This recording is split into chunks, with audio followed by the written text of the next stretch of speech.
What is going on YouTube? What is happening, all my sick cunts out there?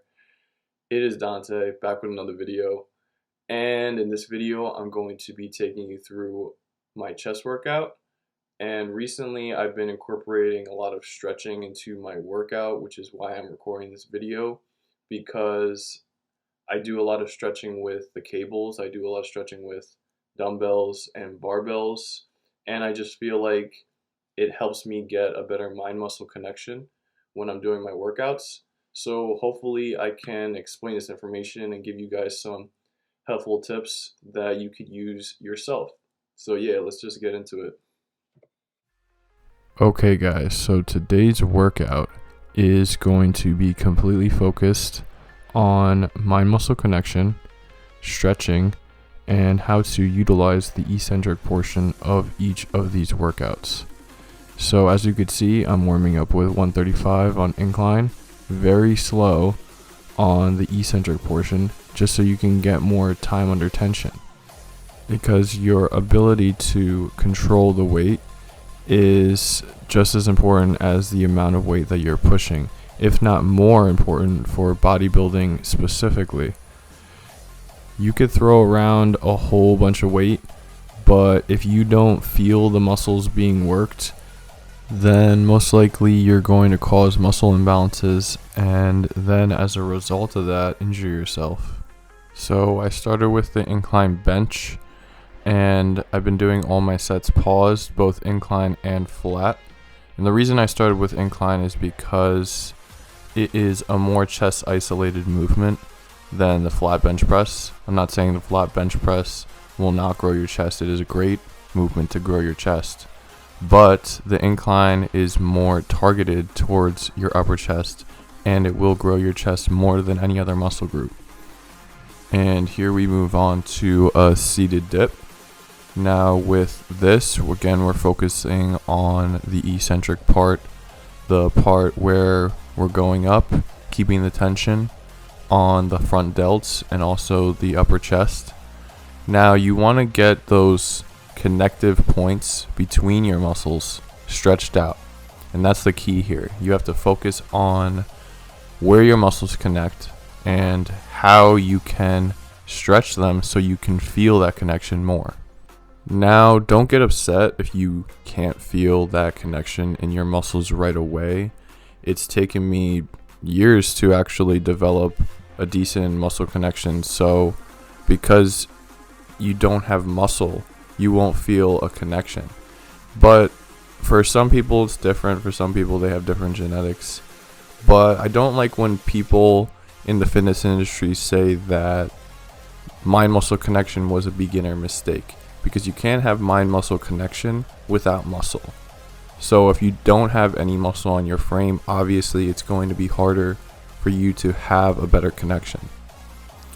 Now we're moving on to incline dumbbell here.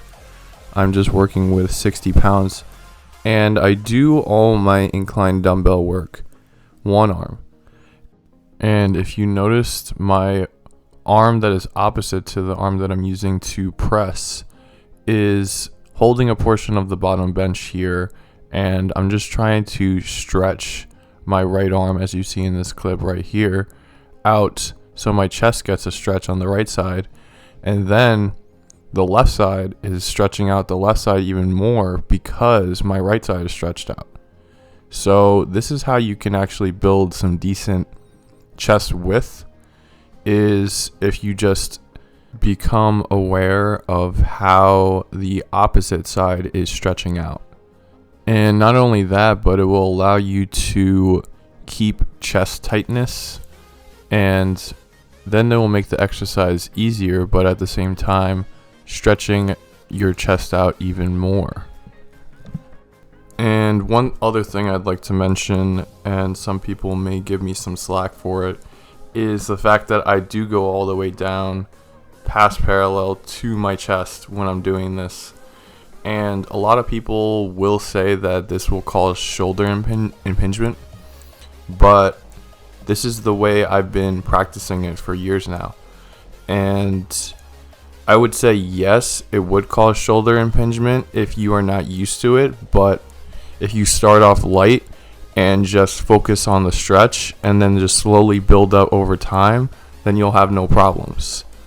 Not everybody when they're working out has great mobility, but I feel like if you try to perform everything with full range of motion, then that mobility will be greatly increased over time.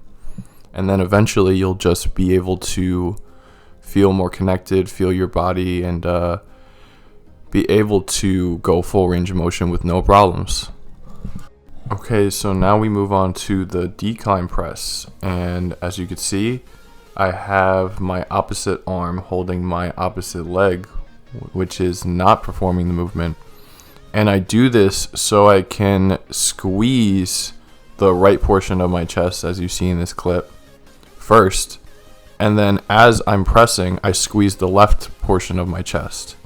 So once these portions both get squeezed together, you can build more of that middle, get more of that line in the middle of your chest, and also just build more connectivity between both sides.